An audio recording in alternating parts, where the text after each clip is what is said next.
in collaborazione con Gruppo ENA. Dal secolo scorso, la nostra passione sono i clienti. Suentu, vini nuovi da terre antiche. Richiedi al tuo negoziante di fiducia i prodotti del mercato agroalimentare della Sardegna.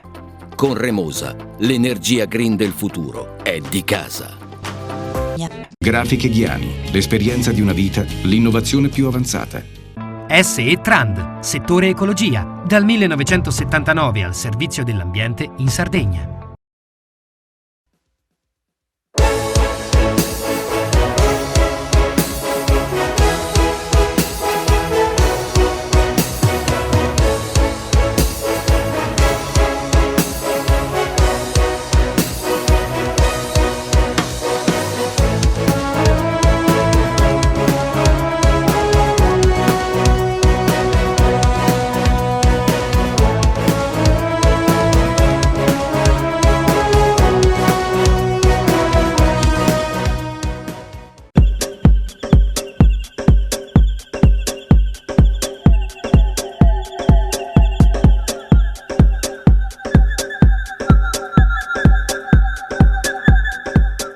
A Cagliari l'annuale report dell'ufficio studi della CNA sul mercato delle costruzioni. Cresce l'occupazione soprattutto grazie alle opere pubbliche ancora sostenute dal PNRR. Crollano gli interventi sul mercato abitativo. Ma andiamo per ordine. La notizia più positiva riguarda l'occupazione che cresce del 16,5% nonostante si registrino nella regione 80 imprese in meno. Per il resto, la decisa revisione delle norme sul superbonus ha sensibilmente indebolito il segmento del rinnovo residenziale che nel 2024 e 2025 ha portato ad una contrazione a doppia cifra, mentre le risorse del Piano Nazionale di Ripresa e Resilienza e i flussi finanziari destinati alle infrastrutture continuano a sostenere le opere pubbliche. Questa combinazione di fattori segue il passaggio da una fase di espansione sostenuta nel biennio 2021-2022 ad un ciclo più vicino al trend del passato, con una netta riduzione degli stimoli privati e una crescita oggi esclusivamente dipendente dalla componente pubblica. Nel dettaglio si registra una severa contrazione del settore abitativo, meno 13,1%.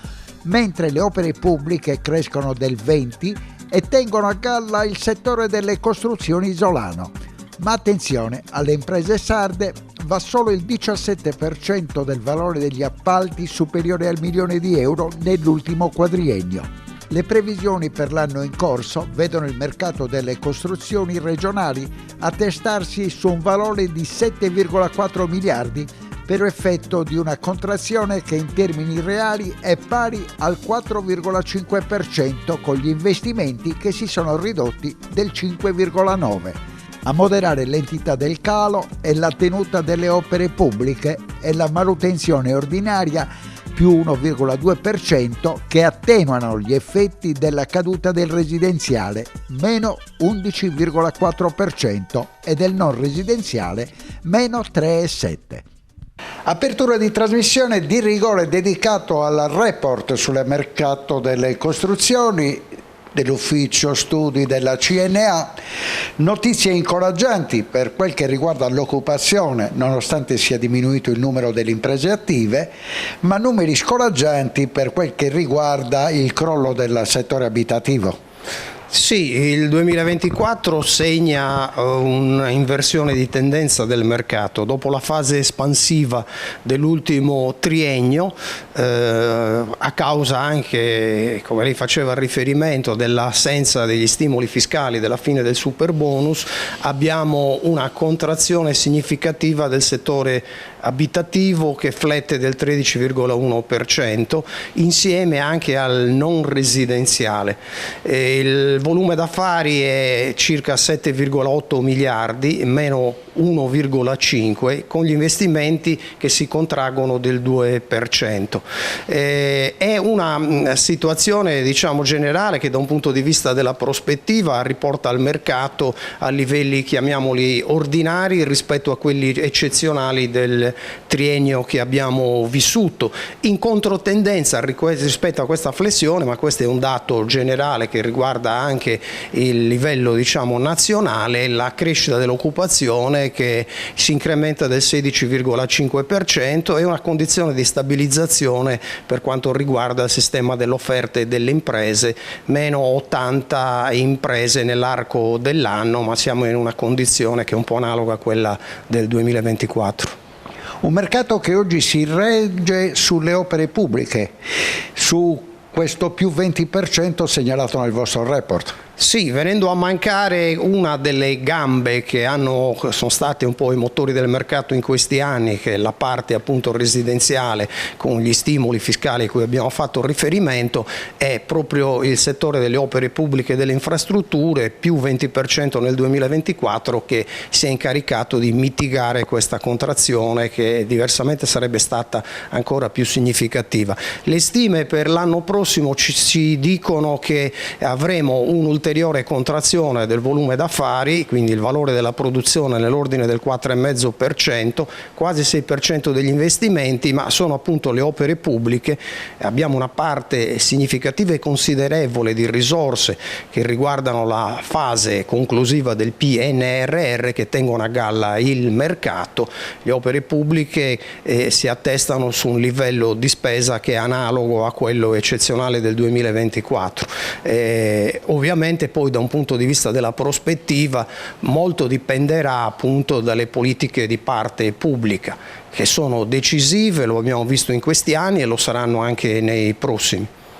A questo punto il telespettatore si chiede: ma se è in queste condizioni di relativa difficoltà il mercato delle costruzioni, che insieme al turismo è stato sottolineato come una delle branche più positive dell'economia sarda, sia dal rapporto di Banca Italia, sia dal rapporto Krenos delle Università di Cagliari e Sassari, sia dal report della Nuova Sardegna, tutto il resto com'è?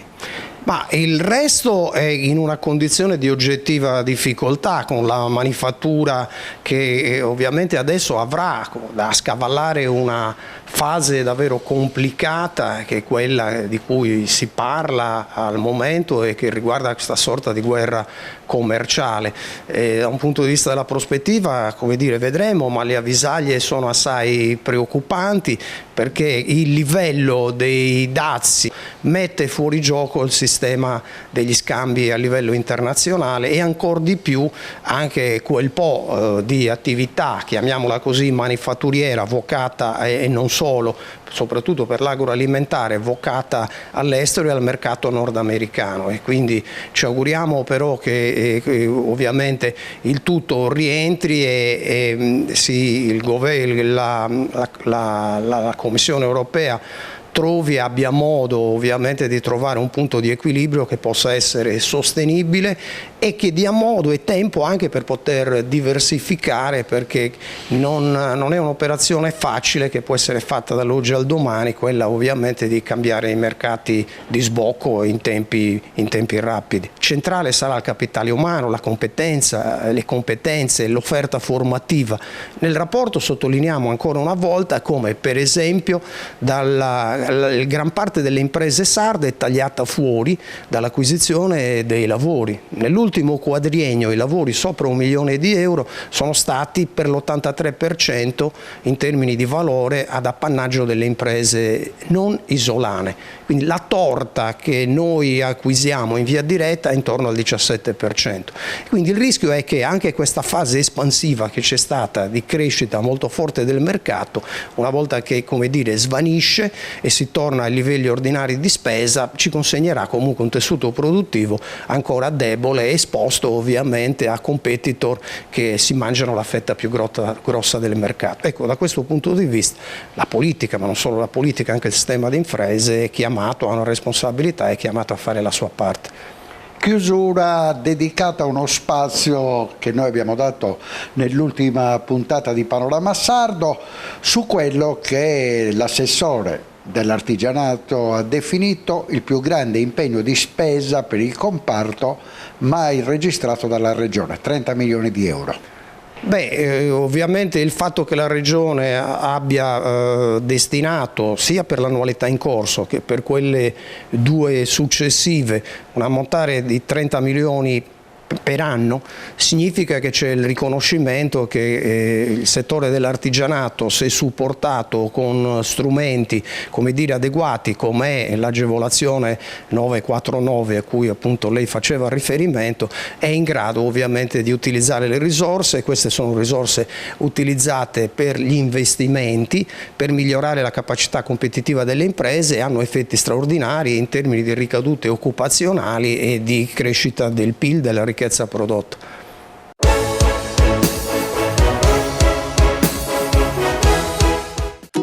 Ogni giorno selezioniamo con cura il nostro raccolto. Il meglio del territorio, da sempre garanzia di qualità. Ma è proprio quando le luci si accendono e il mercato si anima che tutto prende vita. Dalla terra alla tavola in meno di 12 ore. Frutta e verdura dal sapore autentico, come in un mosaico di freschezza e genuinità. E per chi apprezza i sapori esotici, un'ampia scelta di frutti tropicali selezionati. I have to praise you like I should.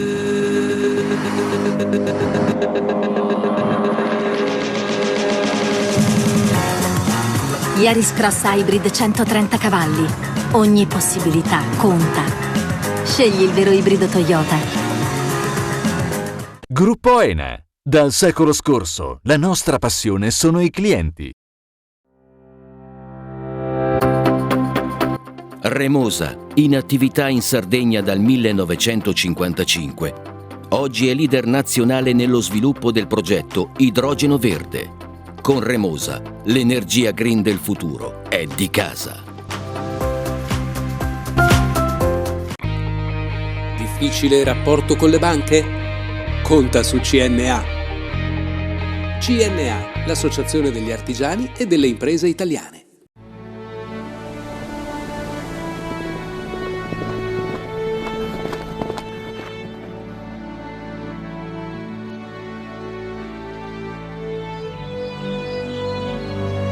Nel cuore della Sardegna esiste un luogo dove natura e bellezza si incontrano. È qui che nascono i vini della cantina Suentu. Suentu, vini nuovi da terre antiche. Fai impresa, la fai bene, meriti credito.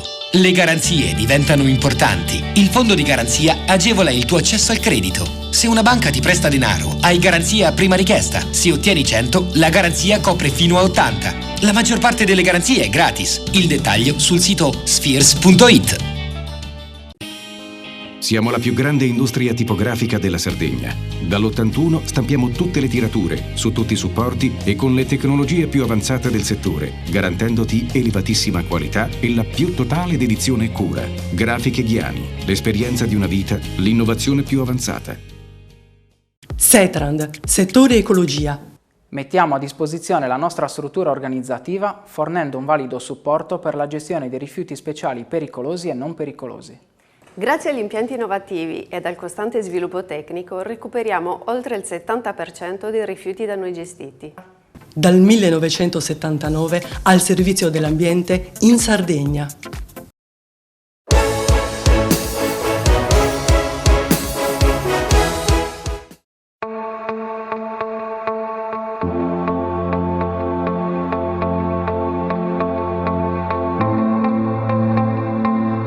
Non una guida turistica, ma un racconto corale. Busacchi, una storica realtà di poco più di 1000 abitanti a 40 km a nord di Oristano, celebra la conclusione di un progetto ambizioso che ha messo al centro la comunità per costruire una nuova narrazione del paese.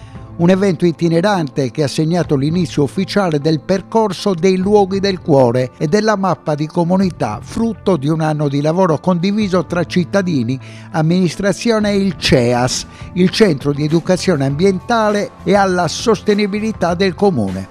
È un traguardo che arriva al termine del progetto Custodi di Busacchi, finanziato dall'assessorato regionale della difesa dell'ambiente e partito nel 2024, pensato per valorizzare il patrimonio materiale e immateriale del paese attraverso la voce di chi lo vive ogni giorno. Sono 14 i punti fisici scelti per l'installazione di pannelli narrativi con storie, aneddoti, QR code, con l'approfondimento e contenuti accessibili anche per persone non vedenti o ipovedenti. La mappa di comunità è il cuore di questo nuovo modo di fare turismo a Busacchi. È nata durante la rassegna Cadirasin Sorruga nell'estate dello scorso anno, quando nei rioni del paese si sono svolti incontri serali partecipati e informali, momenti di ascolto, memoria e socialità in cui i busacchesi hanno condiviso storie, emozioni e identità. Il progetto Custodi di Busacchi si inserisce infatti in una visione più ampia, quella di trasformare il borgo del Barigadu in una meta di turismo lento e consapevole, e non rappresenta la fine di un percorso, ma l'inizio di un processo di rigenerazione territoriale che parte dalla memoria, valorizza le relazioni e guarda al futuro. Simpatia sul ritorno a delle origini, magari aiutate con un pochino di tecnologia in più. Parlavamo del QR code, parlavamo però della seggiolina del Sagariredda, che i racconti di quelle cose, gli aneddoti che hanno fatto la storia del paese. Voi come comune avete partecipato a questa iniziativa? Sì, abbiamo partecipato, nel senso che comunque tutto questo progetto è stato condiviso appieno da noi, rientra negli obiettivi, in quelli che sono gli obiettivi che ci siamo prefissati fin dall'insediamento, quindi valorizzare il nostro patrimonio culturale. E chiaramente Busacchi ci permette di spaziare, c'è tanto, insomma, e questo ovviamente ci rende molto orgogliosi. Chiaramente ci rendiamo conto che è un progetto ambizioso, però ci abbiamo messo tutto l'impegno possibile affinché certo. Pensate che questa cosa andrà avanti? Ci saranno altre iniziative? Assolutamente sì, noi almeno speriamo di aver dato, come dire, un input e ci auguriamo soprattutto che i giovani si interessino affinché veramente Busacchi possa essere valorizzato per quello che veramente merita. Ecco. Nino Cordella, gruppo folk, gruppo di ballo, organizzazione di serate, movimento. Dico tutto questo perché ci conosciamo da tanto tempo. Un'altra piccola tacca sul calcio della pistola. Sì, assolutamente sì.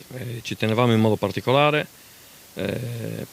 anche da assessore al patrimonio e beni culturali, e con Angela abbiamo concordato perché il bello della nostra squadra è che ognuno può avere il suo incarico, i vari assessorati, ma discutiamo e decidiamo tutti insieme, perché è ovvio, bisogna fare squadra.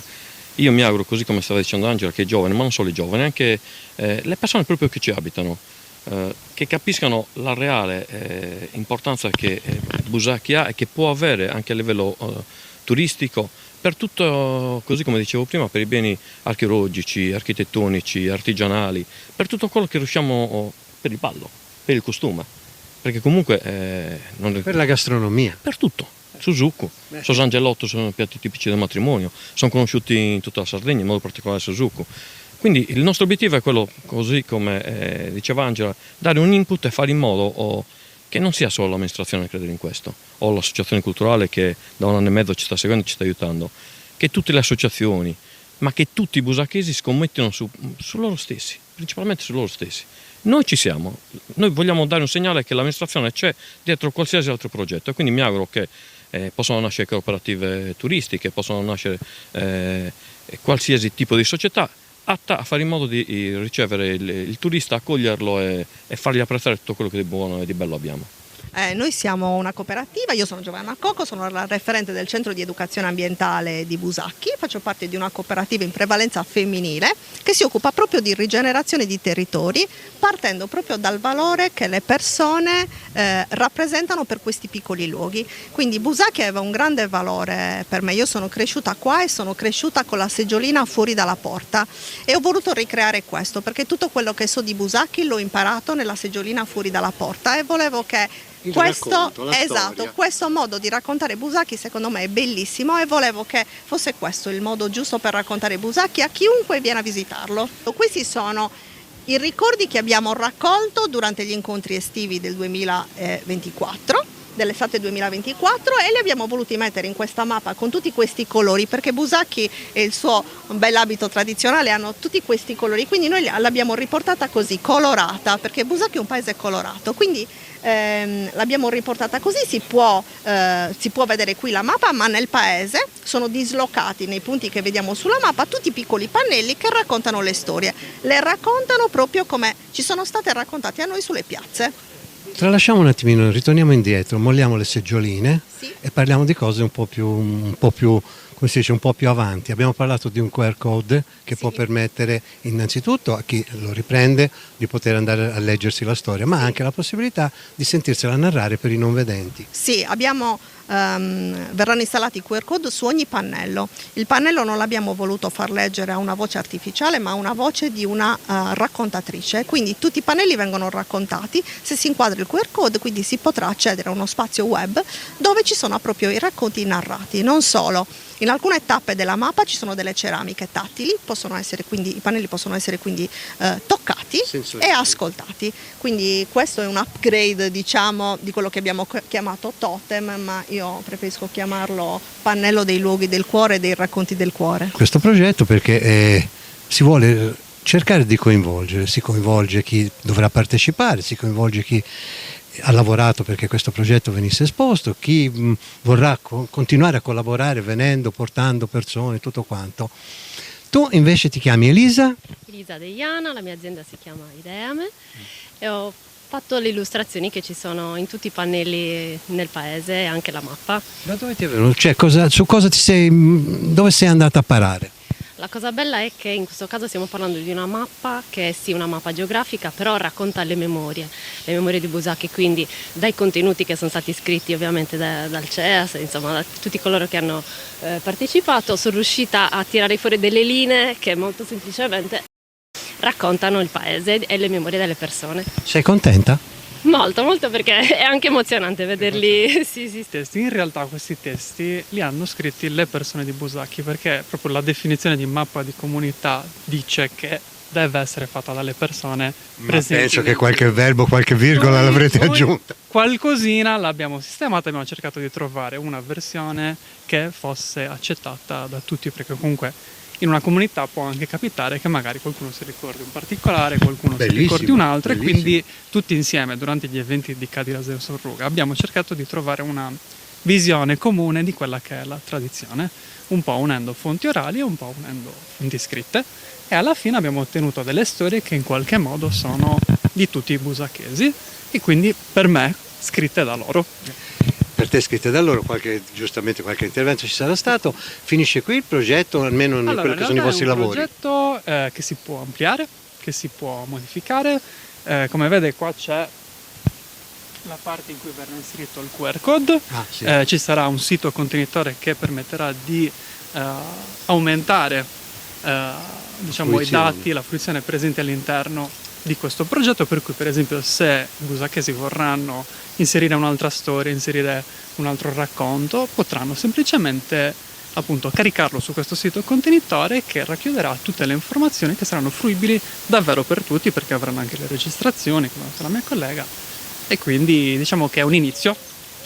Io sono presidente dell'associazione da 3 anni, sono orgogliosa di ricoprire questo incarico, perché la nostra associazione da sempre si è occupata di portare avanti le nostre tradizioni, cerchiamo di tutelare tutto quello che fa parte del patrimonio di Busacchi in tutti i sensi, E quando abbiamo davanti delle opportunità di collaborazione, come è stata questa volta col CEAS, noi siamo stati felicissimi di farlo, perché abbiamo contribuito a fare tutto quello che si è visto stasera. E grazie ai nostri saperi, che io sono relativamente giovane, anche se non sono giovane, ma grazie ai nostri saperi e ai nostri anziani, tutte le persone insomma dell'associazione, anche soci, abbiamo aiutato il CEAS a realizzare questi pannelli con queste diciture molto sintetiche ma significative, che racchiudono proprio l'essenza dei punti cruciali del nostro paese, di tutte le nostre cose. Quindi io sono molto soddisfatta, tutti noi siamo soddisfatti che siamo un'associazione, per lo più siamo quasi tutte donne, ma c'è anche qualche maschietto, sì. E speriamo se avremo l'opportunità da parte del CEAS di collaborare ancora per la realizzazione di questi progetti.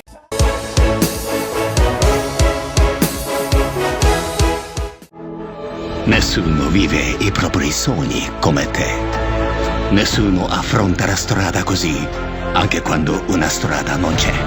Nessuno sfida così intensamente i propri limiti. Nessuno ama così tanto la polvere. Nessuna è come S-Cross Hybrid. Suzuki S-Cross Hybrid. Next Level SUV. Gruppo ENE. Dal secolo scorso, la nostra passione sono i clienti.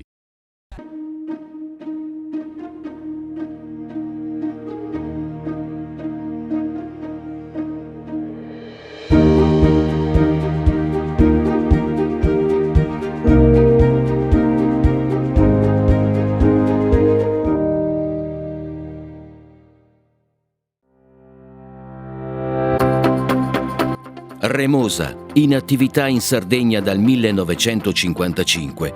Oggi è leader nazionale nello sviluppo del progetto Idrogeno Verde. Con Remosa, l'energia green del futuro è di casa. Fai impresa, la fai bene, meriti credito. Non c'è solo il credito bancario. Con i mini bond e le cambiali finanziarie coperti dal fondo di garanzia, i tuoi progetti trovano nuovi investitori che credono in te. Contatta Spheres. Ogni giorno selezioniamo con cura il nostro raccolto. Il meglio del territorio. Da sempre garanzia di qualità. Ma è proprio quando le luci si accendono e il mercato si anima che tutto prende vita. Dalla terra alla tavola in meno di 12 ore. Frutta e verdura dal sapore autentico, come in un mosaico di freschezza e genuinità. E per chi apprezza i sapori esotici, un'ampia scelta di frutti tropicali selezionati.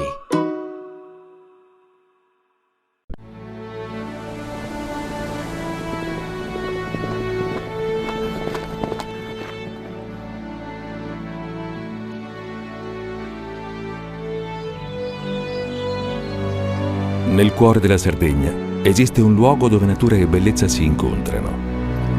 È qui che nascono i vini della cantina Suentu. Suentu, vini nuovi da terre antiche.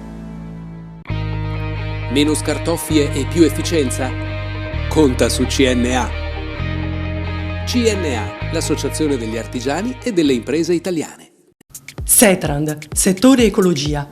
Siamo in grado di attivare il servizio di pronto intervento ecologico in caso di emergenza e con potenziale contaminazione delle matrici ambientali. Forti delle nostre competenze e dei nostri mezzi, realizziamo bonifiche di siti inquinati anche da amianto. Dal 1979 al servizio dell'ambiente in Sardegna.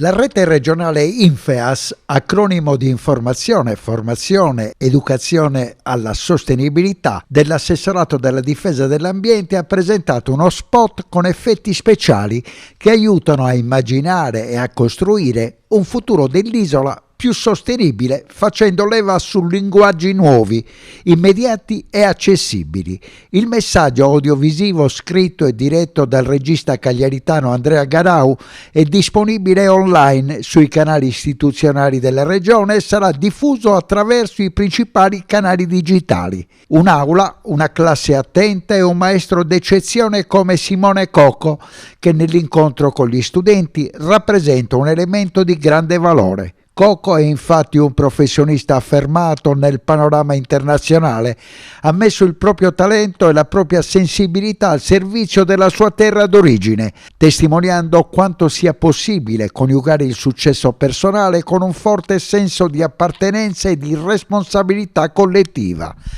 Attraverso il suo sguardo, la Sardegna racconta se stessa con autenticità, mettendo in luce la bellezza e la vulnerabilità dei suoi ecosistemi e invitando tutti a prenderne cura, mostrando ai ragazzi come intervenire su immagini del mondo reale, applicando simbolicamente gli effetti speciali della cura e della responsabilità, come far scomparire una bottiglia da una spiaggia, piantare un albero in un terreno arido. Piccoli gesti che diventano metafora di ciò che ognuno di noi può fare per promuovere la sostenibilità ambientale e assicurare un futuro sicuro per la Sardegna e il pianeta. Tra i protagonisti dello spot, gli attori Lele Pittoni e Renzo Cugis, che con ironia e intelligenza interagiscono con Coco e offrono spunti in un dialogo che ci si augura capace di parlare a tutte le generazioni. Un protagonista sardo, Simone Coco, già nomination agli Oscar. Si parte dalla semplicità, la raccolta di una bottiglietta di plastica per arrivare a tutelare l'ambiente così sensibile della nostra isola. Sì, la presentazione appunto di questo spot è sicuramente un momento molto importante per noi che appunto siamo assessorato difesa all'ambiente, perché in questo modo, utilizzando un linguaggio molto semplice, un linguaggio anche ironico a volte, abbiamo l'obiettivo appunto di raggiungere delle fasce differenziate appunto di persone, quelle persone che non sono poi particolarmente sensibili alle tematiche ambientali, sono quelle proprio il nostro target, e quindi attraverso una leggerezza, il linguaggio della leggerezza, abbiamo l'obiettivo appunto di accrescere questa sensibilità, grazie appunto alle competenze, alla professionalità di personaggi importanti come appunto il regista Andrea Garau e il protagonista Simone Coco. Noi siamo riusciti appunto con il linguaggio della semplicità a dimostrare che non sono necessari degli effetti speciali per poter appunto cambiare un comportamento e portare quindi dei miglioramenti nel nostro ambiente, ma bastano gli effetti speciali, sono i piccoli gesti della quotidianità, sono appunto una bottiglia che viene raccolta, se si trova nella spiaggia viene raccolta e viene messa appunto nella sua raccolta differenziata, o piantare un albero, e l'ambiente, il setting di questo spot è un'aula, proprio perché noi vogliamo ricordare che la nostra rete Infeas, quindi la rete di informazione e formazione ambientale all'ambiente e alla sostenibilità, è una rete che ha la funzione di formare, ma formare diciamo nella semplicità e nella tranquillità e anche nell'ironia. Quindi noi attraverso questo spot vogliamo appunto lanciare questo messaggio: con semplicità possiamo cambiare il mondo, con semplicità possiamo salvare il nostro ambiente. Devo ricordare anche ai nostri telespettatori Infeas, che è un progetto a 360 gradi proprio sulla sostenibilità, la responsabilità, e ci sono tanti progetti in essere. Questo spot è un po' l'apice in questo momento, ma l'assessorato ha sempre il focus su quello che è la tendenza della sostenibilità.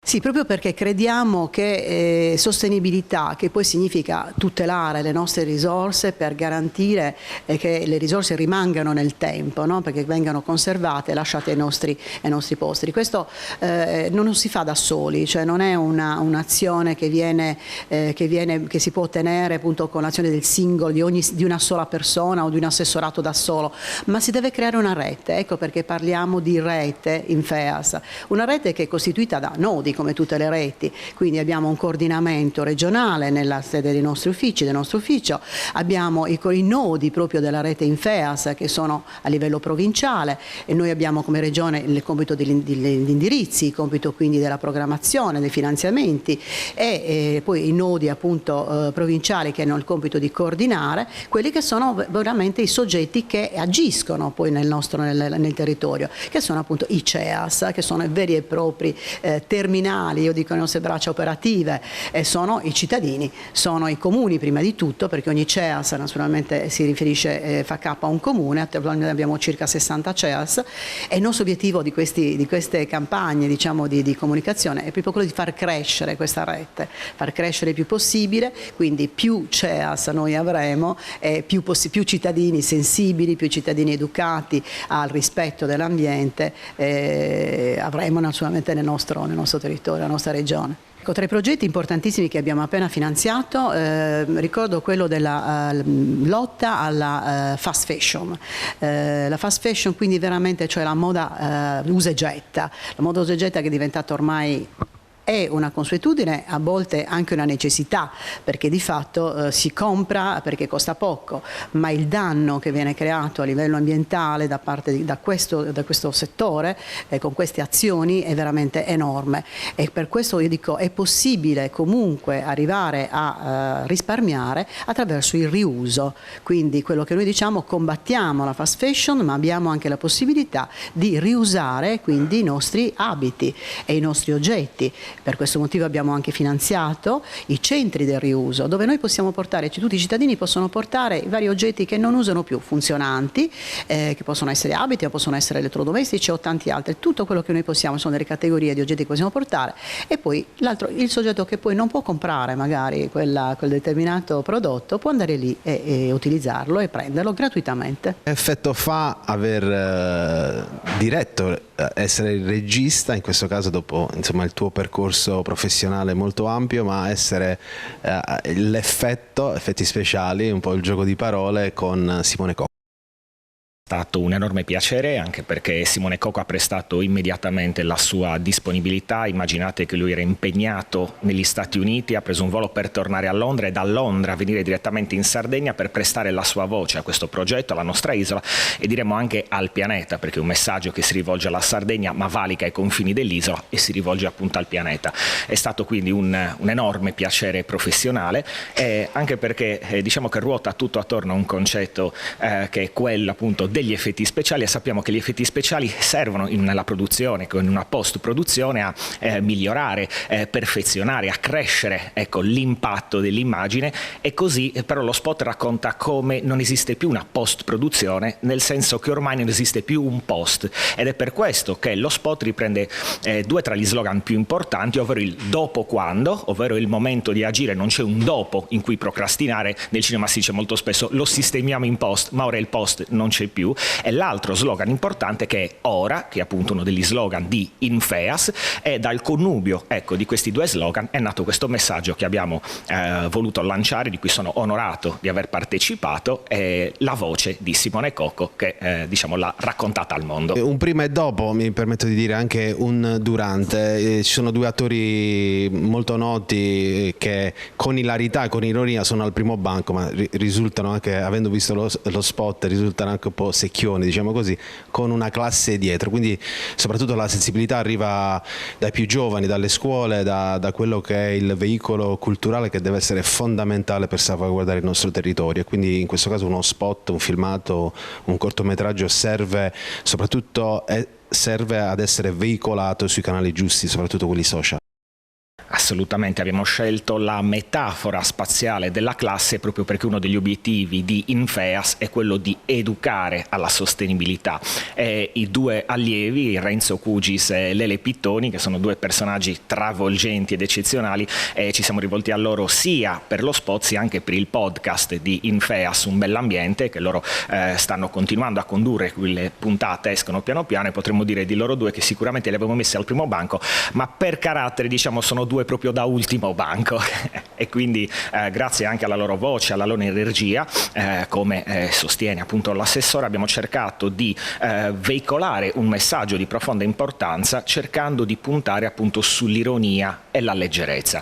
Mi piace sempre citare in questo caso, in relazione a questo spot, un film di Roberto Benigni in cui diceva a suo tempo: per trasmettere la felicità ci vuole la felicità, per trasmettere la tristezza ci vuole la felicità. In questo caso, per trasmettere l'impegno abbiamo usato l'ironia e l'allegria. Ecco, questa mi piace. Peccato però la bottiglia. Vabbè, ma quello si può cambiare dopo. Sì? Guarda. Incredibile. È incredibile. Devi vedere cosa fanno quelli bravi.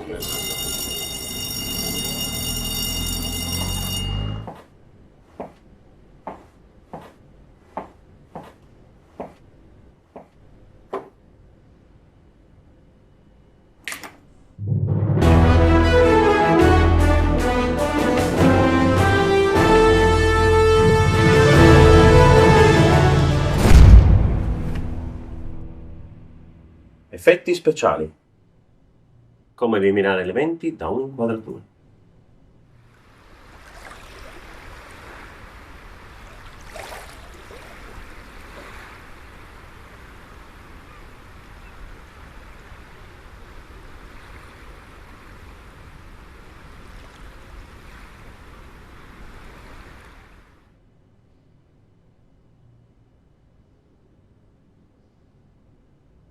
Ma se volessimo cambiare le cose dopo, Dopo? Sì, Dopo. In seguito. Dopo. Dopo quando? Dopo quando? Dopo quando?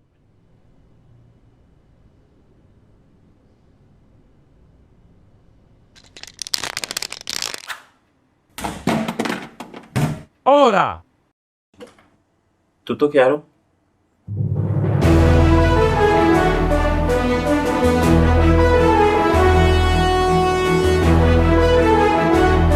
Hai visto come fanno quelli bravi, Te l'avevo detto.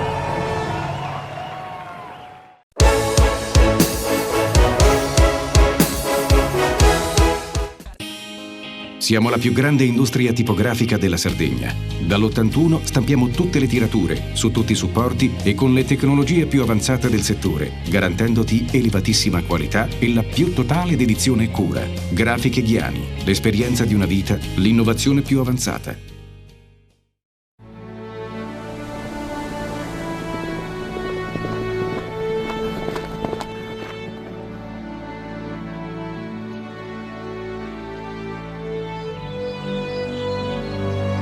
Nel cuore della Sardegna esiste un luogo dove natura e bellezza si incontrano. È qui che nascono i vini della cantina Suentu.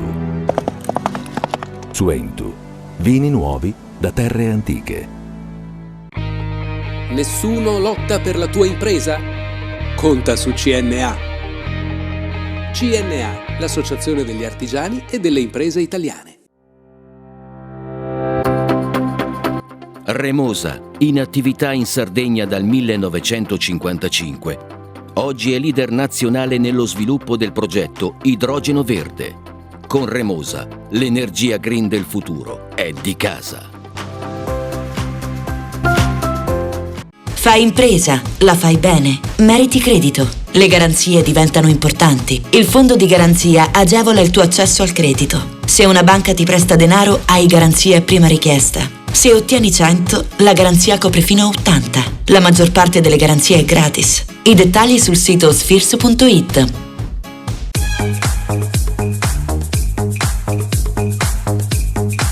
Toyota Aygo Cross, il crossover compatto che conquista la città in tutta agilità.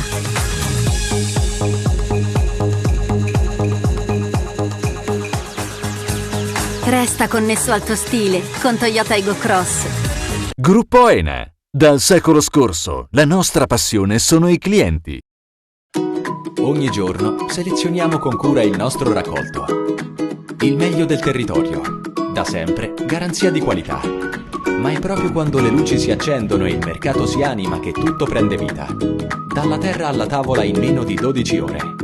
Frutta e verdura dal sapore autentico, come in un mosaico di freschezza e genuinità. E per chi apprezza i sapori esotici, un'ampia scelta di frutti tropicali selezionati. Setrand, settore ecologia. Mettiamo a disposizione la nostra struttura organizzativa fornendo un valido supporto per la gestione dei rifiuti pericolosi e non pericolosi, in linea con la nostra certificazione EMA. Dal 1979 al servizio dell'ambiente in Sardegna.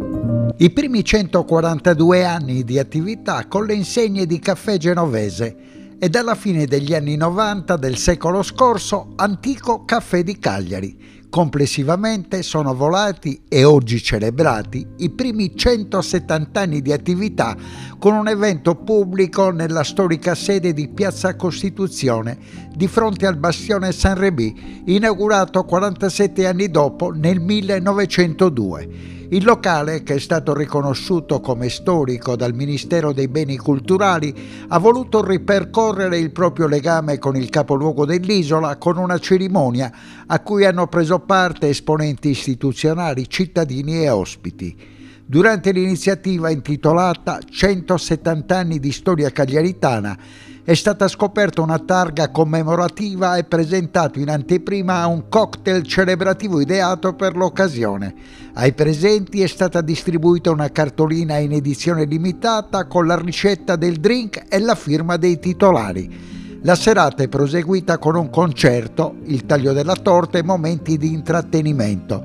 Non sono mancati i riferimenti storici. Il caffè è stato nel tempo punto di ritrovo per intellettuali e scrittori come Grazia Deledda, Emilio Lussu e David Herbert Lawrence. Un lungo viaggio accompagnato dal successo dell'imprenditore ligure Lazzaro Canepa, il fondatore nel 1855, a Lilli Ruggeri, a Gianluca Massa oggi.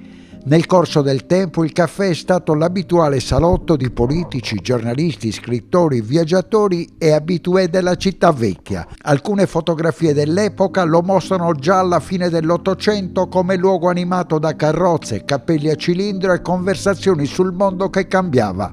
Dal 2004 la gestione dello storico caffè letterario è affidata a Richard Mura e a sua moglie Maria Giuliana Portas. Per i turisti che visitano Cagliari è di rigore il souvenir con il logo dell'Antico Caffè, che per la città rappresenta una vera e propria espressione identitaria.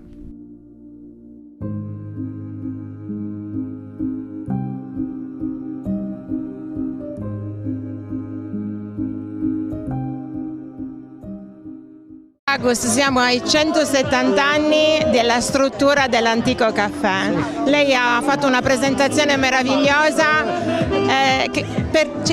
Cosa prova? Cosa sono i 170 anni di questa struttura di Cagliari? Io 170 anni fa non c'era mio trisnonno, che è quello che ha fondato il caffè, Lazzaro Canepa.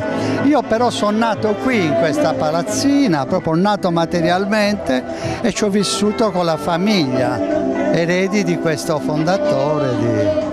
E quindi c'è un certo affetto per questa... Tutto qui.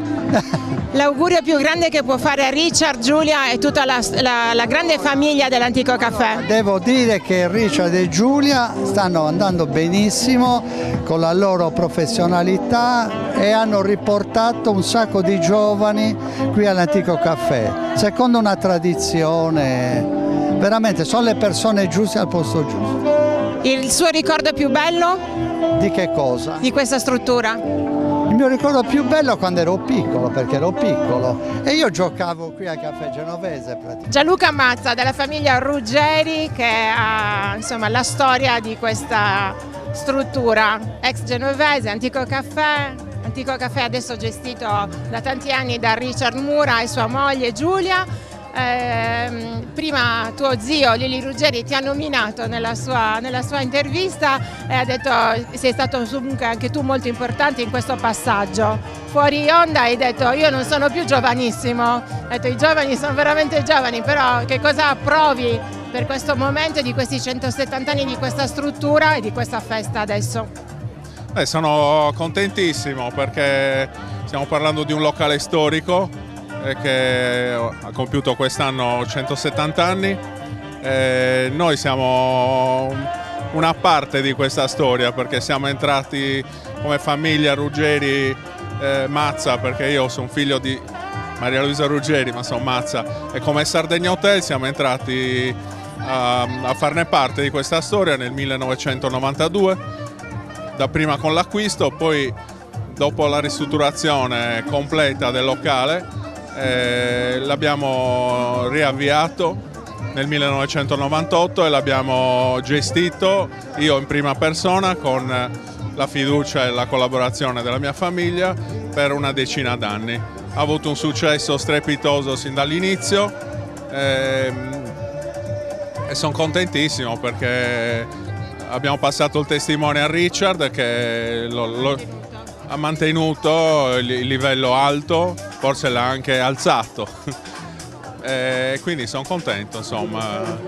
Ringrazio Richard, la mia famiglia, tutta la clientela che è passata di qua e fa parte anche lei della storia di questo locale. Lili Ruggeri, una famiglia è nata, l'Antico Caffè è nato con te, però 170 anni di questa struttura. L'augurio che fai ai cittadini di Cagliari che ne hanno goduto, a Richard e alla sua famiglia e i tuoi ricordi? Spero che continui così e sicuramente mio nipote Gianluca Mazza lo manderà avanti bene e spero per altri 170 anni, anche meglio, anche ingrandendolo, certo. Ascolta, il ricordo più bello e anche l'augurio che fai un po' a tutta Cagliari che gode di questa eccellenza. Beh, mi fa piacere, vedi tanti amici, tanti clienti, principalmente sono venuti tutti e verranno ancora perché fino a mezzanotte, 11:30 siamo qua, quindi verranno a bere, a chiacchierare e farci gli auguri. Siamo in compagnia del sindaco di Cagliari Massimo Zedda, 170 anni di questa struttura che ha ospitato il caffè genovese e da tantissimi anni è diventato Antico Caffè. 2 parole su questo momento. Un ringraziamento alla famiglia Ruggeri per averlo restituito a suo tempo alla città come caffè, ai gestori e alle tante imprenditrici e imprenditori che ogni giorno lavorano per restituire porzioni di città alle cittadine, ai cittadini e ai tanti turisti che visitano Cagliari. Siamo in compagnia di Adalai insieme alla nostra editrice e anche alla sorella di Adalai. Questo momento noi sappiamo che è un momento importante per la città, è un caffè storico. Allora, devo dirvi che infatti l'autorizzazione di tanti decenni fa, che gli avevamo dato, io ero il dirigente del commercio allora, è stata data proprio perché era un caffè storico, lo abbiamo salvato dall'essere un'altra cosa, era un caffè storico e le abbiamo dato l'autorizzazione, guardate che cos'è, è la storia di Cagliari. Ci sono dal 98 io. Da considerare che però nel 98 ero un giovane barman, facevo parte della brigata che la famiglia Ruggeri aveva scelto per dare nuovo lustro a questo caffè nel passaggio da caffè genovese all'Antico Caffè. Nel 2004, da un'intuizione sicuramente di dottor Lilli e anche naturalmente con l'appoggio della famiglia Ruggeri, me lo proposero in gestione. E da lì è iniziata la nostra avventura, quella mia e di mia moglie e della mia famiglia, perché poi sono nati anche i bambini piccolini che ci hanno accompagnato fino a questo traguardo. Volevamo festeggiare l'anno scorso i 20 anni di gestione, per alcuni motivi non ce l'abbiamo fatta e allora abbiamo detto ma perché non facciamo una bella festa per i 170 anni dell'Antico Caffè? E sono molto fiero e orgoglioso di esserci riuscito. Quanto è importante la famiglia e gli amici, perché abbiamo già visto abbracci, commozione e tutto. È tutto. La famiglia e gli amici sono tutto, anche perché per questo tipo di attività naturalmente ci vuole tanta pazienza e supporto della famiglia, perché si lavora giorni di festa, si lavora tutti i giorni, si lavora tanto e quindi però diciamo che con mia moglie abbiamo trovato un equilibrio, lavora anche con me, ci siamo e siamo orgogliosi di aver costruito anche un nuovo locale che si chiama Mamma Mia, la nostra pizza burger che sta a fianco all'Antico Caffè via Sulis, quello è il nostro gioiello.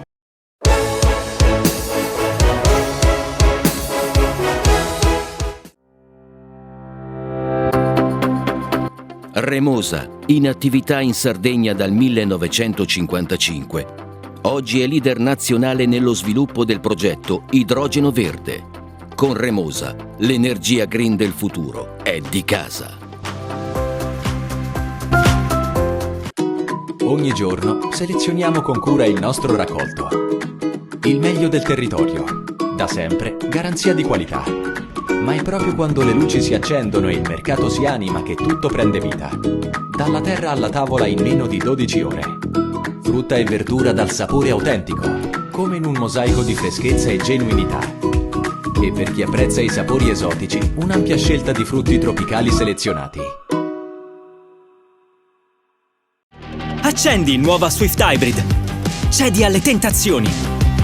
Muoviti con stile. Alza il volume delle emozioni. E non rinunciare a nulla. Guarda al futuro.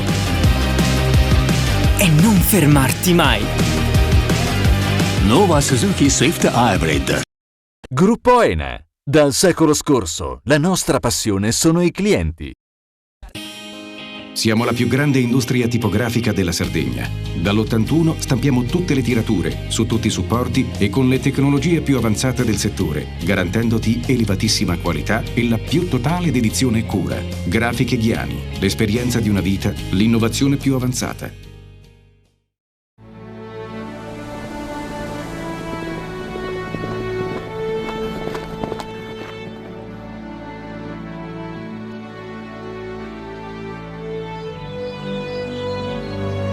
Nel cuore della Sardegna esiste un luogo dove natura e bellezza si incontrano. È qui che nascono i vini della cantina Suentu.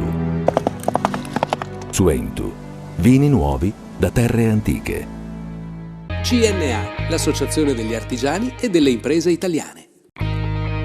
Difficile rapporto con le banche? Conta su CNA. CNA, l'associazione degli artigiani e delle imprese italiane.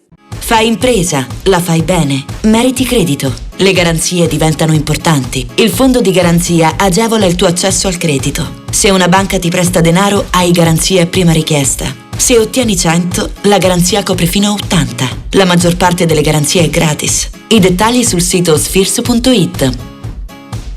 Setrand, settore ecologia. Mettiamo a disposizione la nostra struttura organizzativa fornendo un valido supporto per la gestione dei rifiuti pericolosi e non pericolosi, in linea con la nostra certificazione EMA. Dal 1979 al servizio dell'ambiente in Sardegna.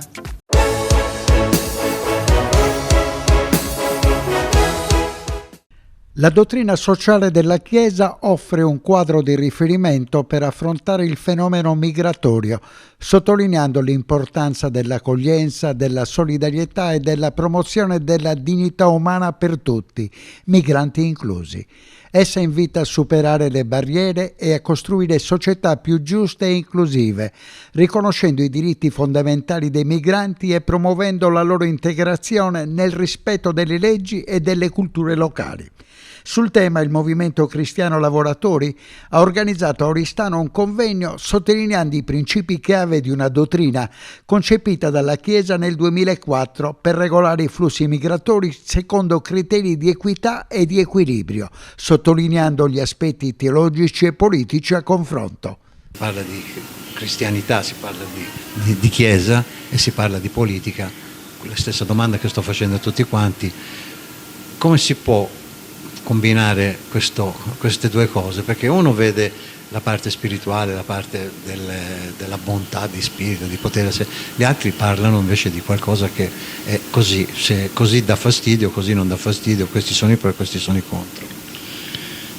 Lo scopo di questo incontro è trattare un argomento che sicuramente forse è tra i più conflittuali della nostra epoca. Sia dal punto di vista politico, i toni si fanno sempre più aspri su questo argomento, ma anche dal punto di vista sociale. Noi vediamo la gente che è preoccupata. Adesso infatti l'accezione immigrazione è vista in termini negativi, si parla di immigrazione, si parla di droga, di violenza, di degrado sociale. La parola chiave è quindi integrazione. Ma che tipo di integrazione? Quindi da una parte c'è l'esigenza come cristiani di parlare, di creare, ricercare attraverso la solidarietà, l'integrazione di nuove razze, culture, religioni, però al contempo sì, l'aspetto religioso è sicuramente tra i più importanti e sicuramente questo lo tratteremo soprattutto nell'ottica dell'Islam. E quindi qual è la risposta? Ci deve essere un'integrazione, ci deve essere solidarietà, ma la chiave, secondo me, deve essere quella della reciprocità. Senza reciprocità non ci può essere alcuna integrazione. Può essere la Chiesa e quello che può essere il punto di vista della politica. Tu, in rappresentanza di Forza Italia, rappresenti un partito politico e quindi che cosa direte? Quale sarà il vostro argomento? Allora, è chiaro che il nostro è un partito politico che ha delle fondamenta precise in quella che è la tradizione cristiana, in quella che è la tradizione cattolica. È chiaro che ci devono essere delle linee guida precise, perché ovviamente il fenomeno migratorio va controllato, però d'altronde è vero anche che non si possono lasciare delle persone in delle situazioni di guerra, di difficoltà, eccetera. Quindi è fondamentale riuscire a garantire tramite, secondo me, delle politiche anche europee e internazionali il diritto di non migrare. Noi dobbiamo sicuramente accogliere e dare spazio e dare la possibilità di integrarsi con tanti diritti ma anche tanti doveri a chi ha delle necessità concrete, però d'altronde è fondamentale garantire appunto quello che dicevo, che è il diritto a non dover migrare dal proprio paese di origine, quindi con delle politiche insomma di aiuto nei paesi di origine, eccetera. La dottrina sociale di fronte al fenomeno migratorio. Ci sono due interpretazioni, una dal punto di vista umano, cattolico, ecclesiastico, e l'altra è quello della fredda politica. Come vi porrete oggi? Sì, allora il Movimento Cristiano Lavoratori non poteva che affrontare un argomento così delicato come il fenomeno migratorio. Lo facciamo attraverso il pensiero della dottrina sociale della Chiesa e anche del pensiero politico. Oggi questi due pensieri a confronto faranno una lunga riflessione tra le parti. In questo momento personale, pensare a quello che può essere, io dico sempre, penso sempre dentro di me, se delle mamme con dei bambini piccoli, dei genitori con dei bambini piccoli o delle persone che affrontano dei disagi tremendi, perché poi c'è sempre, in agguato c'è sempre anche la morte. Ecco, questo punto di vista dovrebbe essere quello che dovrebbe far capire quanto queste persone affrontano, cioè ci deve essere un motivo valido, non è che devono venire qui solo per fare i banditi o per fare i delinquenti. Questo è un po' il concetto che mi pongo io. Ecco, voi dal punto di vista vostro come lo vedete? Ma il Movimento Cristiano Lavoratori si fa parte ed è diciamo attivo dal punto di vista morale attraverso i suoi servizi, i servizi del patronato, che sono servizi attivi di ascolto, di accoglienza, hanno un front office comunque aperto, pronto e disponibile con forma di aiuto a 360 gradi sia per tutti i cittadini ma soprattutto per gli stranieri che oggi vogliono mettersi in condizione di lavorare, mettersi soprattutto in regola e quindi di portare anche un contributo al nostro Paese. Qui in Sardegna, adesso oggi siamo praticamente nel convegno a carattere regionale, qui in Sardegna è molto sentito questo problema o no? Ma allora, dal punto di vista locale, quindi territoriale, diciamo che in Sardegna non abbiamo un fenomeno così grande di presenza di stranieri. La nostra città di Oristano ha una percentuale molto bassa di presenze, però comunque in ogni caso il nostro patronato, il patronato dell'MCL, offre un servizio a 360 gradi che è quello di dare assistenza e supporto anche attraverso gli uffici amministrativi della questura e della prefettura a queste persone. La politica non è freddo pragmatismo o semplicemente rinchiudersi in un giuridismo per applicare delle norme senza anima, ma di per sé è lavoro comunitario per il bene comune, anche dal punto di vista giuridico, morale, culturale e anche distinguendo giustamente, legittimamente nel fenomeno migratorio attuale un aspetto naturale da uno indotto, così come un aspetto legale da quello illegale. Fare queste distinzioni, come distinguere tra profughi, rifugiati, richiedenti asilo, insomma tutte queste categorie giuridiche, non è semplicemente ricercare un interesse di parte, ma deve essere un modo attraverso il quale si deve cercare di aiutare tutti, compresi purtroppo i tanti giovani vittima di propaganda nei paesi d'origine in Africa, che sono spesso, se non costretti, indotti a raccogliere quei 7-8 mila euro per noi e avventurarsi in questo viaggio che per loro spesso è della speranza, per arrivare poi a destinazione sapendo che non sempre trovano, sì, spesso anche della morte. Ecco, quindi Un aspetto, per esempio, di cui noi non teniamo conto è che quanto noi ascoltiamo le comunità africane. Per esempio, sono oltre 15 anni che i vescovi del Mali o della Costa d'Avorio lavorano unitamente, quando è possibile, con i governi per rovesciare la propaganda che i giovani sentono nelle loro televisioni e spesso anche in internet, invitandoli a stare nella loro terra, perché spesso un lavoro ce l'hanno e devono collaborare a costruire il bene comune della loro patria. Ecco, la teologia cattolica ricorda anche che se c'è un diritto a emigrare pienamente legittimo per trovare di meglio in altri paesi del mondo, c'è il diritto di star bene nella propria terra. Allora, ecco, dietro il fenomeno migratorio c'è anche da chiedersi come mai tanti paesi africani, anche se hanno tante ricchezze naturali, poi sono poveri, o la ricchezza è concentrata in una elite e in poche mani. Ci sono quindi tante domande. Così come è vero che l'Occidente, l'Europa ha bisogno di una manodopera non solo per tanti lavori che oggi non vogliamo fare, ma anche perché la globalizzazione ha esposto, con il fenomeno indotto della deflazione salariale, ha indotto a ricercare una manodopera a basso costo. Insomma, i problemi sono tanti, sia politici, economici, però richiedono, ecco, la buona volontà che ognuno nel suo ambito, nella Chiesa, nella politica, nei tribunali, nella società civile, nella scuola, in ogni ambito dello Stato e degli Stati, non solo dell'Italia ma di tutti gli Stati, per esempio dell'Unione Europea, ci sia la buona volontà di fare qualcosa per il bene di tutti, compreso coloro che sono spesso costretti a emigrare o magari cercano legittimamente anche un lavoro migliore altrove.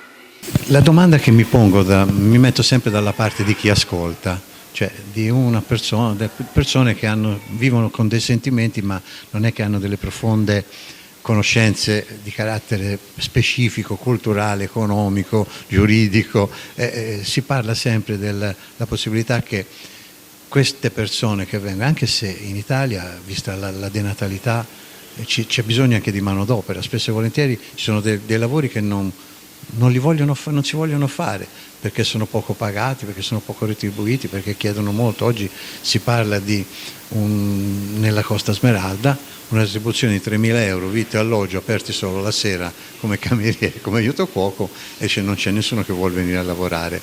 Ecco, un riflesso: se queste persone vengono e accettano queste condizioni, anche magari che poi potrebbero essere brutte, quanto potrebbero togliere però al potere contrattuale di quelli che invece vivono e abitano qui? Beh, questo è difficile rispondere quanto dal punto di vista economico. Hanno piena legittimità di farlo, però per poterlo fare credo che sia legittimo e doveroso, proprio per dargli questa possibilità, distinguere e favorire una emigrazione legale, perché l'illegalità è un punto di partenza sbagliato per tutti, per chi parte, chi si avventura in quel viaggio, e lì va frenato, ripeto, perché già le comunità africane, sia religiose, perché prima ho citato il Mali, ma in Costa d'Avorio collaborano anche le religioni, e qui voglio dire una cosa sul dialogo tra le religioni, per incoraggiare i giovani invece. Chi vuole emigrare, farlo in modo legittimo e onesto. Chi vuole stare lì contribuisca alla crescita economica, culturale e morale delle comunità locali. E quindi per favorire anche un'integrazione migliore nel lavoro di chi viene, per questo va combattuta l'illegalità e la clandestinità, che non aiuta nessuno. E quindi in questo senso va favorita. Poi, giustamente lei ha detto, spesso la persona comune che ascolta i media giustamente ragiona in termini sentimentali, però vediamo come spesso anche i media, diciamo tra virgolette, a volte gonfiano le paure, altre volte invece il sentimentalismo pietoso. Ecco, bisogna un po' trovare una via di mezzo. Per esempio, io non sono d'accordo con chi alimenta una esagerata paura del mondo islamico. Intanto va conosciuto nella sua varietà, perché parliamo di un mondo completamente articolato in tanti modi, e poi va trovata, va capito come mai non sappiamo dialogare di più. Per esempio la Chiesa Cattolica questo lo ha sempre fatto, addirittura anche nella Terra Santa avrebbe preferito, cioè con l'impero ottomano aveva trovato un equilibrio perfetto anche nella gestione dei luoghi santi, cosa che poi invece si è rovinata e anche oggi ne vediamo le conseguenze. Quindi ecco, la teologia non invita a creare contrapposizioni e tantomeno paure. Invece bisogna creare dialogo, collaborazione, pur nella diversità religiosa, culturale e politica, per il bene comune, soprattutto dei più deboli.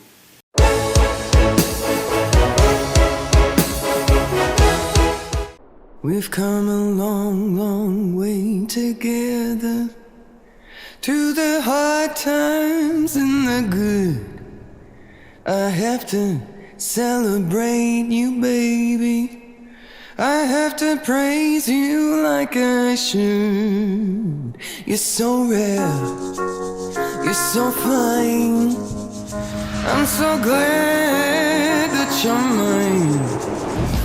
Gruppo ENE. Dal secolo scorso, la nostra passione sono i clienti.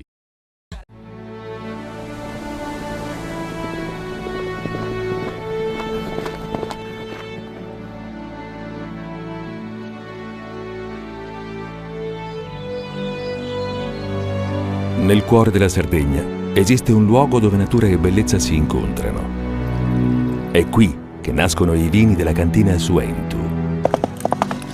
Suentu, vini nuovi da terre antiche. Meno scartoffie e più efficienza? Conta su CNA. CNA, l'associazione degli artigiani e delle imprese italiane. Fai impresa, la fai bene, meriti credito. Le garanzie diventano importanti. Il fondo di garanzia agevola il tuo accesso al credito. Se una banca ti presta denaro, hai garanzia a prima richiesta. Se ottieni 100, la garanzia copre fino a 80. La maggior parte delle garanzie è gratis. Il dettaglio sul sito spheres.it. Remosa, in attività in Sardegna dal 1955. Oggi è leader nazionale nello sviluppo del progetto Idrogeno Verde. Con Remosa, l'energia green del futuro è di casa. Ogni giorno selezioniamo con cura il nostro raccolto. Il meglio del territorio, da sempre garanzia di qualità. Ma è proprio quando le luci si accendono e il mercato si anima che tutto prende vita. Dalla terra alla tavola in meno di 12 ore. Frutta e verdura dal sapore autentico, come in un mosaico di freschezza e genuinità. E per chi apprezza i sapori esotici, un'ampia scelta di frutti tropicali selezionati. Siamo la più grande industria tipografica della Sardegna. Dall'81 stampiamo tutte le tirature, su tutti i supporti e con le tecnologie più avanzate del settore, garantendoti elevatissima qualità e la più totale dedizione e cura. Grafiche Ghiani, l'esperienza di una vita, l'innovazione più avanzata. Setrand, settore ecologia. Forti delle nostre competenze e dei nostri mezzi, realizziamo bonifiche di siti inquinati anche da amianto. Mettiamo a disposizione la nostra struttura organizzativa fornendo un valido supporto per la gestione dei rifiuti pericolosi e non pericolosi, in linea con la nostra certificazione EMA. Dal 1979 al servizio dell'ambiente in Sardegna.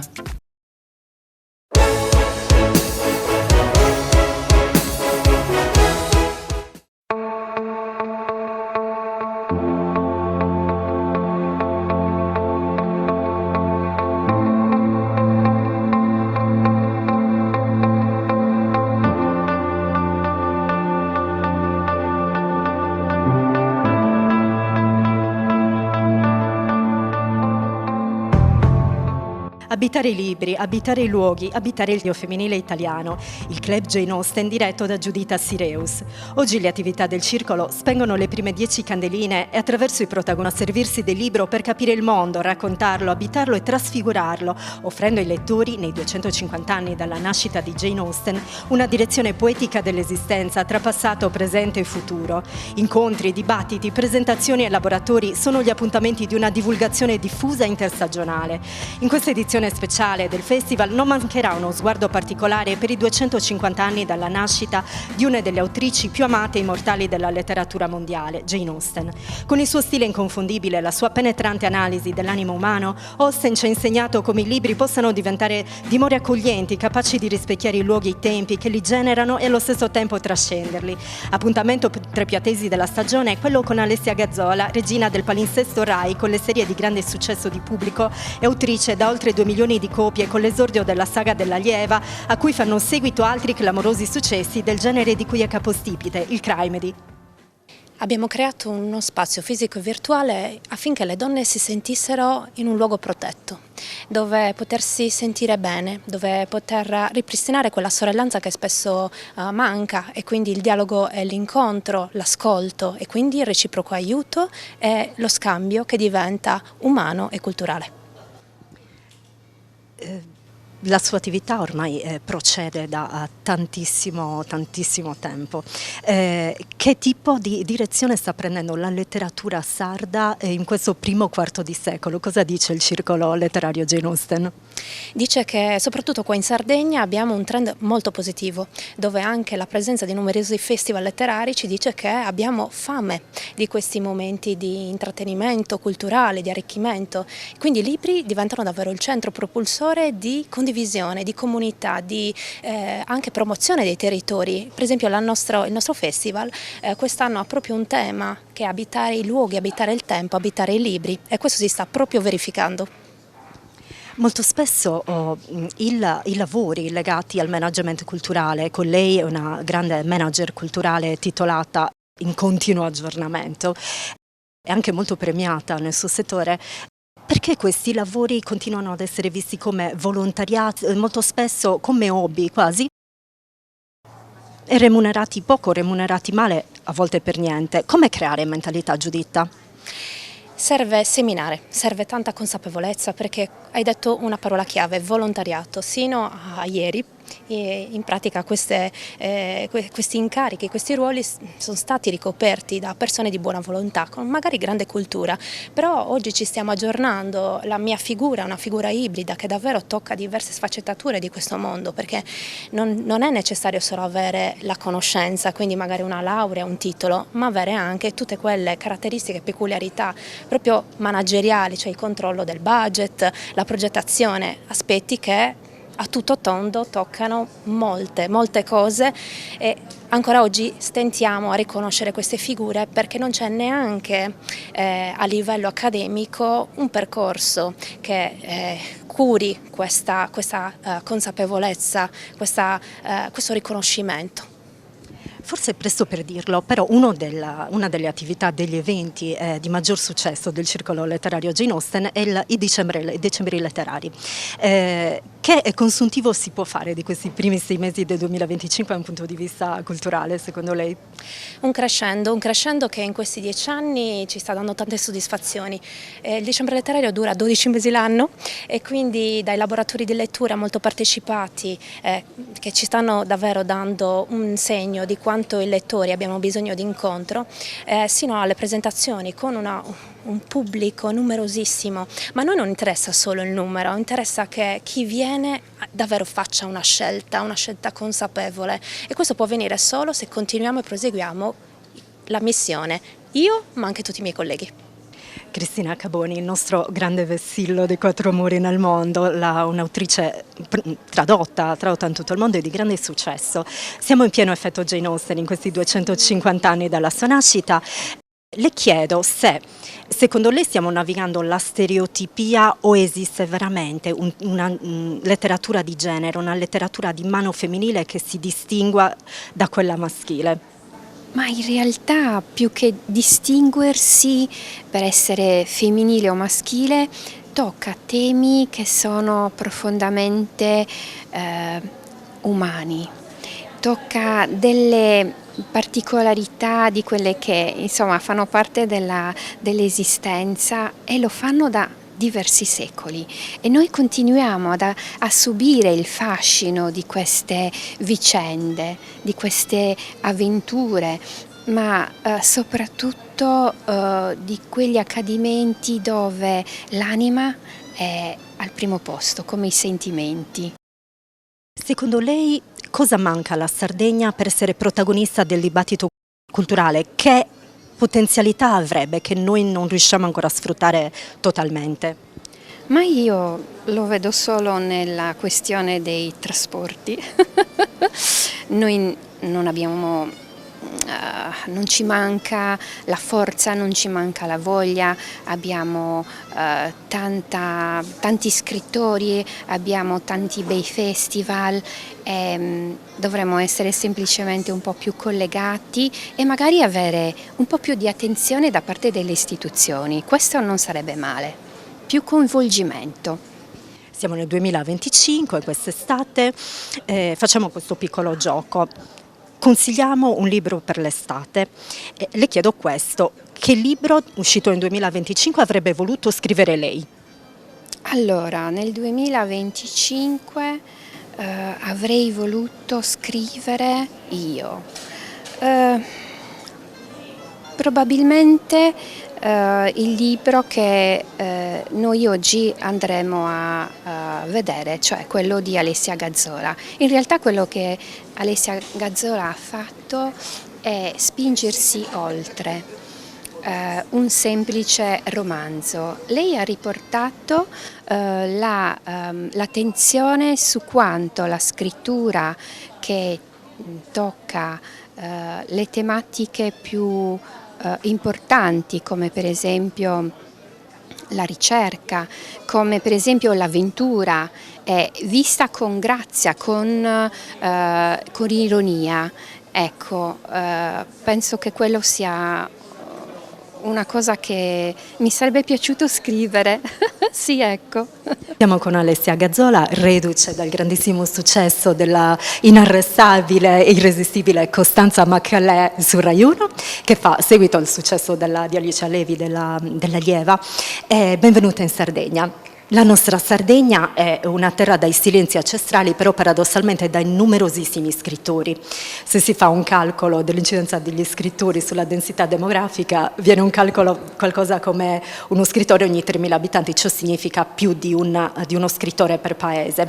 Questo dà adito anche a, come dire, si innescano quei fenomeni di velleità e un po' di vanità di cui qualche furbetto dell'editoria può approfittare.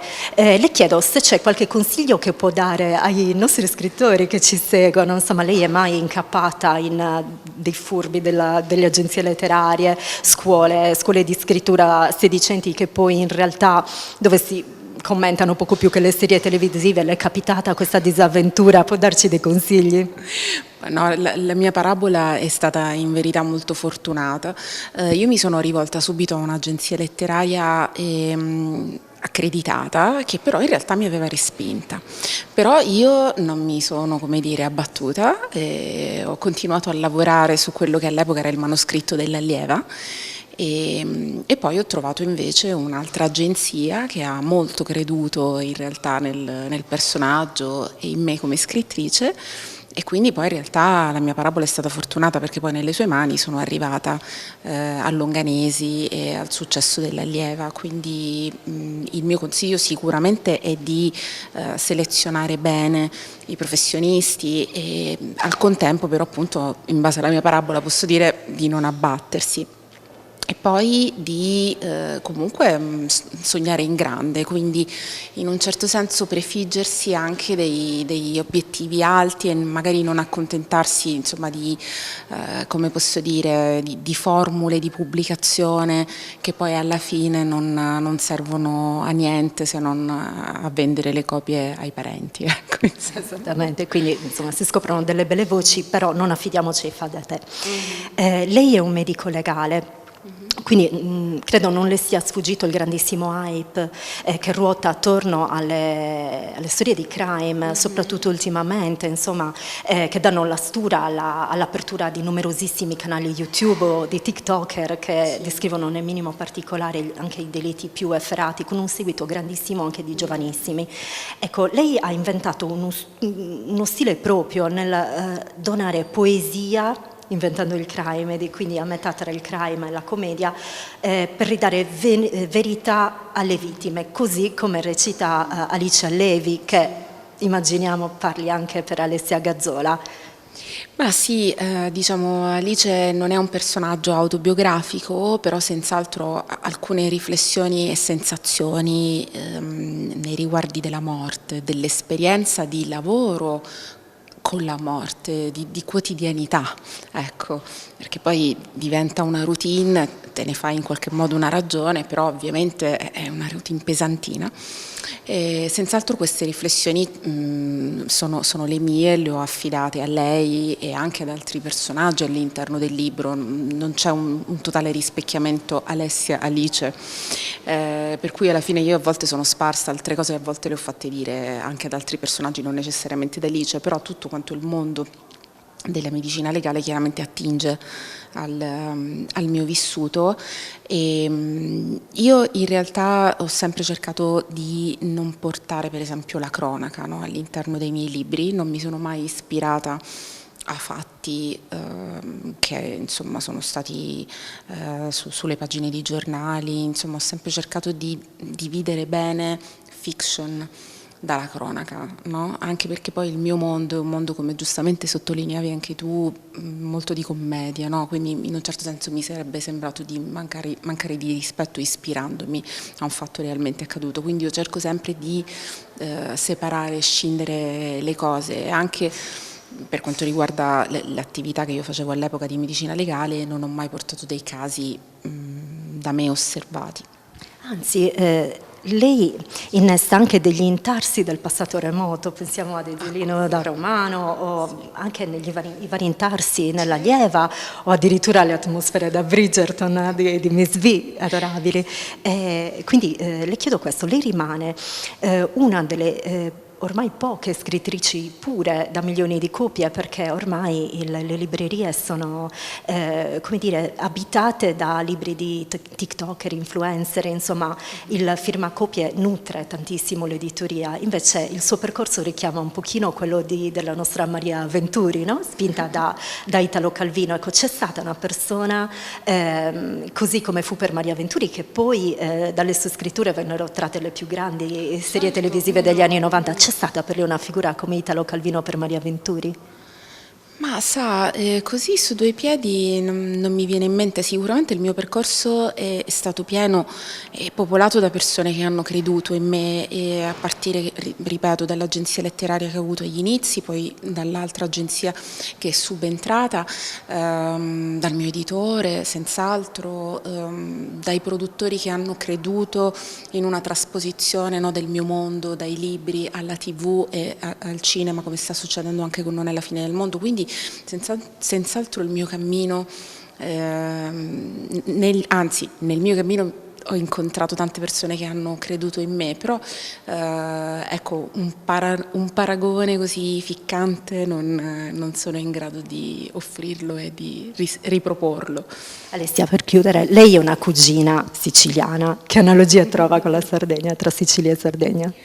Beh, come dire, secondo me sono numerose pur nelle indubbie differenze, perché senz'altro ci sono proprio delle differenze di storia, di popolazione, no? E di storia delle popolazioni, quindi partendo da questo abbiamo sicuramente in comune questa sensazione di appartenenza, però al contempo noi siamo un po' nel nostro mondo, no? da isolani, e poi quello che a volte non si capisce è la vicinanza, no, con il mare, è un qualcosa che solo nel momento in cui la perdi ti rendi conto di quanto la davi per scontato e faceva parte veramente della tua giornata. Il profumo dell'aria è diverso nelle isole, questa è una cosa che credo non si possa negare, quindi insomma io non vengo così tanto di frequente quanto vorrei in Sardegna, però ogni volta che sbarco mi rendo conto che è un po' casa.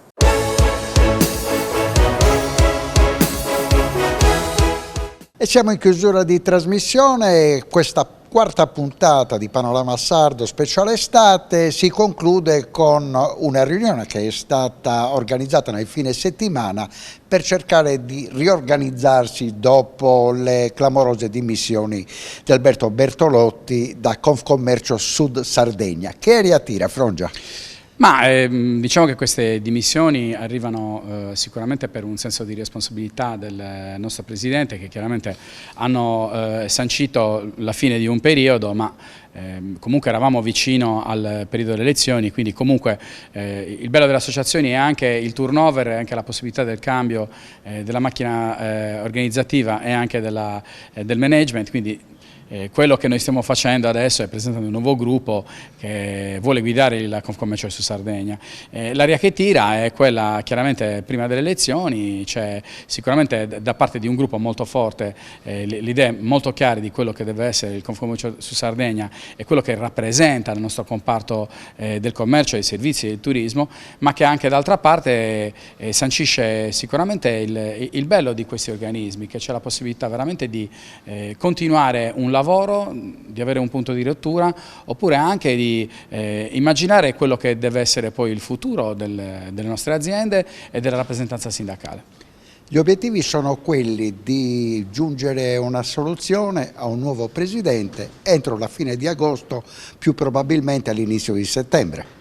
Beh, le tempistiche sì, sono queste. Dalla fine delle dimissioni del Presidente, il nostro statuto sancisce che il vicepresidente vicario ha 3 mesi per arrivare alle elezioni. Diciamo che, visto comunque anche il periodo estivo, forse il periodo migliore è proprio quello degli inizi di settembre. Un inizio di settembre che però porta a tantissime sfide, perché come sappiamo dal punto di vista anche politico-sindacale, tutte le fasi regionali degli assestamenti di bilancio sono nel periodo di agosto, settembre per molti significa una ripartenza, ma una ripartenza che chiaramente non può essere programmata a settembre, quindi sì, siamo nei tempi, forse siamo però un pelino tardi per quello che comunque è il ragionamento del 2025-2026, però facciamo il possibile, sono tanti gli associati che ci stanno seguendo anche una giornata come oggi che è un fine settimana di luglio, quindi niente, noi siamo molto contenti dell'interesse che si sta portando avanti su questo gruppo e vedremo come andrà. E all'orizzonte c'è un appuntamento importante, le elezioni per la Camera di Commercio di Cagliari Oristano. Sì, diciamo che le nostre elezioni combaciano anche con quello che sono poi il rinnovo degli organi della Camera di Commercio, organo importantissimo chiaramente non solo per la gestione di tutte quelle che sono le azioni e le utilità della Camera di Commercio, ma anche un po' da un certo punto di vista politico, perché comunque la Camera di Commercio è molto importante per tutto il nostro territorio.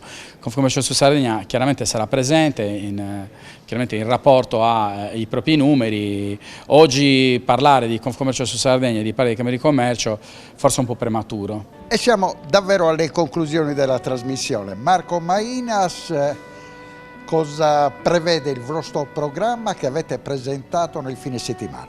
Un programma che è vicino agli associati, un programma che prevede dialogo con le istituzioni, dialogo con tutte le associazioni di categoria che contengono e che sono contemplate all'interno dell'associazione e tutte le federazioni di settore, chiaramente.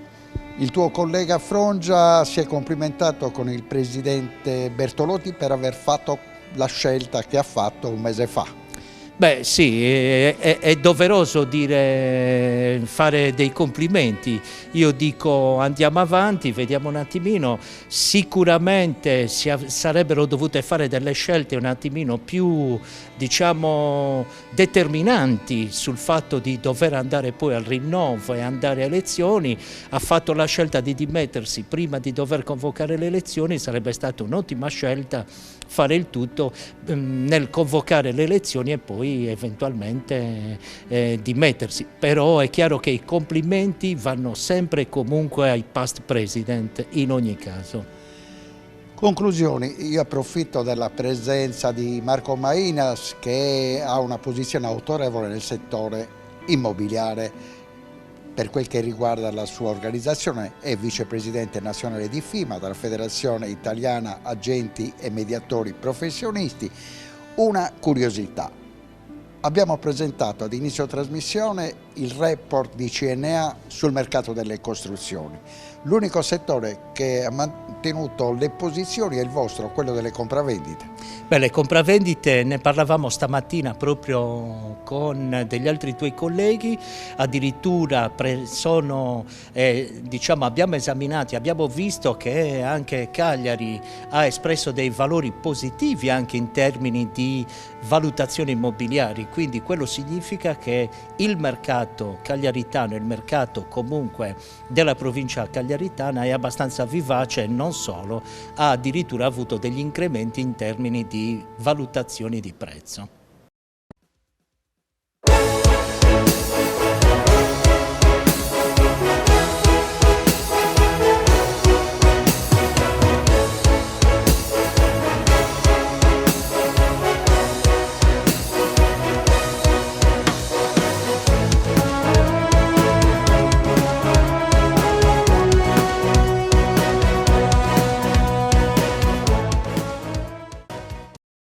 In collaborazione con Gruppo Ena. Dal secolo scorso, la nostra passione sono i clienti. Suentu. Vini nuovi da terre antiche. Richiedi al tuo negoziante di fiducia i prodotti del mercato agroalimentare della Sardegna. Con Remosa, l'energia green del futuro è di casa. Grafiche Ghiani, l'esperienza di una vita, l'innovazione più avanzata. SE Trand, settore ecologia, dal 1979 al servizio dell'ambiente in Sardegna.